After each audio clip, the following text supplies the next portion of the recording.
Hello everybody, welcome to Magnet Brains. मैं हूं अनीशा, आपकी अपनी इंग्लिश एजुकेटर। और आज मैं स्टार्ट करने वाली हूं क्लास 6 इंग्लिश की, जो आपकी पूर्वी बुक है उसका यूनिट 5 कल्चर एंड ट्रेडिशन का chapter Ila Sachani embroidering dreams with her feet. So basically आज हम इस चैप्टर की समरी करने वाले हैं, डिटेल में पूरी समरी देखेंगे। मेरे आज के वीडियो से पहले ऑलरेडी मैं आप लोगों को एक वीडियो दे चुकी हूँ जिसमें इस पूरे चैप्टर का डिटेल में एक्सप्लेनेशन था and line by line, word by word हमने एक एक चीज़ उसमें देखी। एंड आज भी समरी में हम सारे पॉइंट्स, इंपॉर्टेंट पॉइंट्स बिल्कुल कवर करने वाले हैं। तो चलिए इसी के साथ स्टार्ट करते हैं इला सचानी की आज जर्नी। ओके, अब अगर चैप्टर का नाम हम देखें इला सचानी, तो इला सचानी एक लेडी हैं जिनकी पिक्चर आप मेरी लेफ्ट हैंड साइड पे देख रहे हैं। ये एम्ब्रॉयडरी करती थी। अब एम्ब्रॉयडरी क्या होता है? जब किसी पीस ऑफ क्लॉथ पे हम सुई धागे से कोई डिज़ाइन बनाते हैं, कुछ अच्छा बनाते हैं, that is known as embroidery. ठीक है। अब इला सचानी एम्ब्रॉयडरी तो कर सकती थी, लेकिन पॉइंट क्या आ गया था, मेजर चीज़ क्या आ गई थी कि इनके जो हैंड्स थे वो एक्टिव नहीं थे। यानी जब वो बॉर्न हुई थी, बर्थ लिया था उन्होंने, पैदा हुई थी, तो इनके हाथ थे तो सही, लेकिन इस तरीके से लूजली हैंग हुए थे, यानी लटके हुए थे, यानी दोनों हाथों में जान नहीं थी, एक्टिव नहीं थे इनके दोनों हाथ, जिसकी वजह से हाथ तो थे लेकिन किसी काम के नहीं थे। यस, तो इन्होंने क्या किया, इन्होंने अपनी विल पावर, अपनी हिम्मत शक्ति और लाइफ में जो अपनी पॉजिटिविटी अपनी मदर एंड ग्रैंड मदर से पाई, उससे अपने फीट यानी अपने पैरों से काठियावाड़ एम्ब्रॉयडरी करी, कुछ इस टाइप की जो होती है, और बहुत फेमस हो गई। बड़े बड़े इनको मेडल्स एंड एग्जीबिशंस मिले इनके हार्डवर्क और उनके डेडिकेशन के लिए। क्या इनकी जर्नी रही, क्या इनकी लाइफ में प्रॉब्लम्स एंड चैलेंजेस इनको फेस करने पड़े, आइए देखते हैं समरी में। Okay, in a small and colourful room in Moti Vavdi village, Bhavnagar, Gujarat, Ila Sachani creates beautiful embroidered items like cushions, bed covers and pillows. She is highly skilled in Kathiawar embroidery. अब यहाँ पर बात कहाँ की हो रही है, यानी कि ये कहाँ की है, ये बेसिकली गुजरात की है। कौन से विलेज, कौन से गांव की है? मोती वावड़ी गांव की है, जो कि भावनगर में है। और भावनगर कहाँ है? गुजरात में है। अब वहाँ में ये एक छोटे से कमरे में रहती हैं और वहाँ पे आपको बहुत सारी कलरफुल रंग बिरंगी चीज़ें दिखेंगी, जैसे कुशन्स हो गए, बेड कवर्स हो गए, पिलोज यानी तकिए वगैरह हो गए, क्योंकि ये सब कौन बनाती हैं? ये सब इला सचानी बनाती हैं। इसके ऊपर जो डिज़ाइन, जो एम्ब्रॉयडरी होती हैं, वो कौन बनाती है? इला सचानी। तो इला सचानी काठियावाड़ एम्ब्रॉयडरी में बहुत ज़्यादा स्किल्ड है, यानी बहुत ज़्यादा माहिर है। अब हम सबको पता है कि कितना मुश्किल होता होगा फीट यानी अपने पैरों से एम्ब्रॉयडरी करना, क्योंकि एम्ब्रॉयडरी करने के लिए हमें नीडल एंड थ्रेड यानी सुई धागे की ज़रूरत है। जब सुई एक हाथ से हम पकड़ते हैं तो धागा दूसरे हाथ से डाल के एंड देन एम्ब्रॉयडरी करते हैं। आप सोचिए ये चीज़ पैरों से करनी पड़े तो कितनी डिफ़िकल्ट होती होगी, कितनी मेहनत लगी होगी इनको। यस, इला बॉर्न कहाँ हुई थी, पैदा कहाँ हुई थी? अमरेली में हुई थी, जो कि गुजरात में है, और एक फार्मर की फैमिली यानी कि किसान की फैमिली में बॉर्न हुई थी। लेकिन ये जब पैदा हुई थी, इनकी एक कंडीशन थी कि इनके जो हैंड्स थे, दे वर हैंगिंग लूजली, यानी हाथ थे तो लेकिन इस तरीके से लटके हुए थे, एक्टिव नहीं थे, जान नहीं थे, इनके हाथों में लाइफ नहीं थी। जब दूसरे बच्चे खेलते थे, लिखते थे, इला बेचारी छोटे छोटे काम करने के लिए स्ट्रगल करती थी कि हाथ से हर काम होता है, सिर्फ एम्ब्रॉयडरी नहीं, खाना पीना, बाल बनाना, कपड़े पहनना, आप सब काम अपने हैंड से ही करते हो। तो इला बेचारी सोचती थी कि मैं ऐसा क्यों नहीं कर पा रही हूँ। लेकिन इन सब के बावजूद भी इला की जो मदर थी, यानी जो उनकी मॉम, और जो उनकी ग्रैंड मदर यानी कि उनकी जो दादी थी, उन्होंने बोला हम इला को सपोर्ट करेंगे और इनकरेज करेंगे। और उन दोनों ने डिसाइड किया, फैसला किया कि हम इला को एम्ब्रॉयडरी करना सिखाएंगे, क्योंकि इनकी मदर और ग्रैंड मदर बहुत स्किल्ड थी काठियावाड़ एम्ब्रॉयडरी में। तो उन्होंने सोचा कि हम इला को भी ये सिखाएंगे, लेकिन इसको एक यूनिक वे से सिखाएंगे, एक सबसे अलग और हटके तरीके से सिखाएंगे, क्योंकि हाथ से तो वो कर नहीं पाएगी, तो हम इसको फीट यानी हम इसको पैरों से सिखाएंगे कि कैसे पैरों से एम्ब्रॉयडरी की जाती है।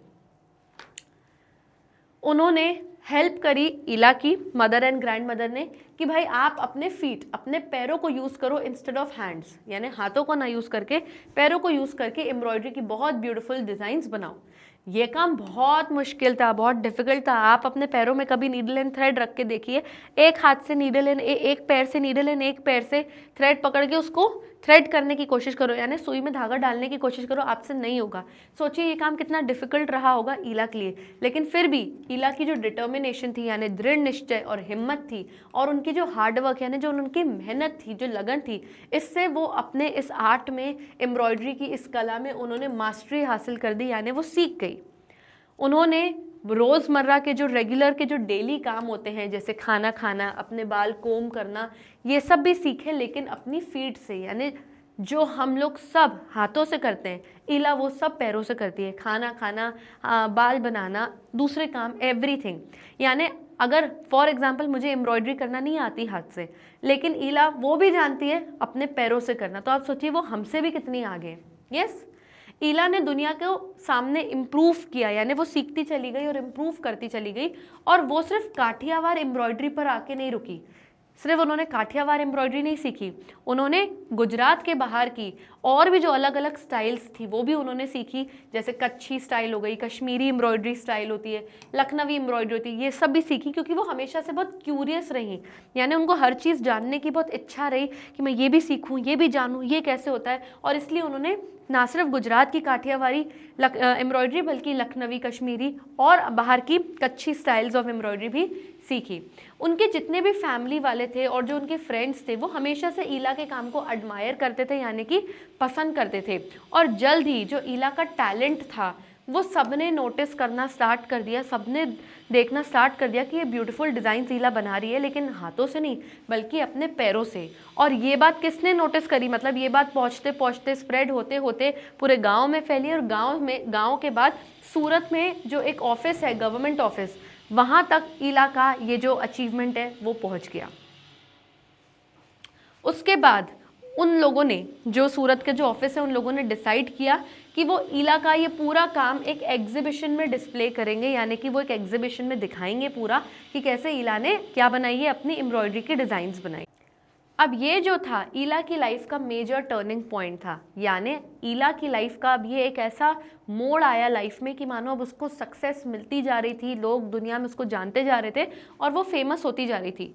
बहुत सारे लोग अमेज हो जाते थे उसका काम देख के, अमेज यानी कि सरप्राइज हो जाते थे कि अरे बाप रे, ये एक पैरों से एक लड़की कैसे अपना काम कर रही है, हमें जो चीज़ हाथ से करने नहीं आ रही उसे पैरों से करने आ रही है। और उसके डिज़ाइंस लोग बहुत पसंद करते थे, अप्रिशिएट करते थे, और यहाँ तक कि परचेज भी करते थे लोग। उसकी डिज़ाइंस जो बनी हुई रहती थी कपड़ों पे, पिलो कवर्स, इन सब पे, वो सब खरीदते भी थे वो लोग। ओके, विद ग्रोइंग पॉपुलैरिटी, अब धीरे धीरे ईला पॉपुलर होती जा रही थी, फेमस होती जा रही थी। Ila was invited to more and more exhibitions, तो ईला को बहुत सारे एग्जीबिशंस में पूरी इंडिया में, अक्रॉस द कंट्री, अलग अलग एग्जीबिशंस में इन्वाइट किया जाता था। इनफैक्ट उसको कई सारे अवार्ड्स एंड ऑनर्स भी मिलते थे, including President's medal for her exceptional talent. जो इसका टैलेंट था, जो दुनिया से बिल्कुल हटके था, उसके लिए इसको कई सारे अवार्ड्स, प्राइज, मेडल्स मिले, जिसमें प्रेसिडेंट द्वारा उसको मेडल्स भी दिया गया और सम्मानित किया गया। More than just success, embroidery gave her a sense of independence. अब एम्ब्रॉयडरी करके उसको सक्सेस यानी कि सफलता तो हासिल हुई, लेकिन साथ में एक इंडिपेंडेंस भी हासिल हुई। यानी ईला डिस्पाइट नॉट हैविंग हैंड्स, लोगों पर बोझ नहीं बनी, अपनी फैमिली पर बोझ नहीं बनी, वो इंडिपेंडेंट थी, यानी आत्मनिर्भर थी, अपना काम खुद करती थी और इनफैक्ट अपनी इनकम खुद कमाती थी। यानी कि ये एम्ब्रॉयडरी करके और अपने डिज़ाइंस बेच के एक इनकम, यानी कि उसको एक पैसे मिलते थे, जिसकी वजह से वो किसी पर डिपेंडेंट नहीं थी और वो फाइनेंशियली इंडिपेंडेंट थी, making her financially independent. Okay, Ila की जो ये कहानी है वो हम सब लोगों के लिए कहीं ना कहीं एक ट्रू इंस्पिरेशन है, यानी कहीं ना कहीं हम इंस्पायर होते हैं और कहीं ना कहीं प्रेरित होते हैं कि वाह, लाइफ में अगर भगवान ने आपसे एक चीज़ छीन ली है, एक दरवाज़ा आपके लिए बंद कर दिया, तो 10 और दरवाज़ा आपके लिए खोल देंगे।